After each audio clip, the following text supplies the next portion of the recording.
डिसेंबरला माझा छोटासा ॲक्सिडेंट झाला होता, त्यामुळे हे जे खांदा आहे ना तो आतमध्ये गेला होता। डॉक्टरांना दाखवला, त्यांनी इंजेक्शन दिले, ट्रीटमेंट दिली, पण त्यांनी काही बरं नाही झालं। त्यानंतर मग फिजिओथेरपी दुसऱ्याकडे केली 7 दिवस। तिथे केल्यानंतर थोडं बरं वाटल्यानंतर मग आहे तसंच परत वेदना व्हायची हाताला, असं हात टेकून सुद्धा बसता येत नव्हतं मला। आता मी अहमदनगर हॅप सेंटरमध्ये आल्यानंतर माझा हात जो आहे आता असा वर उठतोय आणि याच्यामध्ये जे वेदना व्हायच्या त्या इथल्या त्या मशीन आणि त्यांनी जे काही ट्रीटमेंट दिली त्याच्यामुळे माझ्या वेदना कमी झाल्या।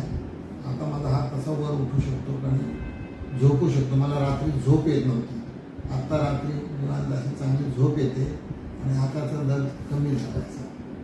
त्यामुळं मी अहमदनगर रिहॅब सेंटरचा फार आभारी आहे आणि तिकडचे डॉक्टरांनी मला जी ट्रीटमेंट दिली फार उत्तम आणि चांगली दिली।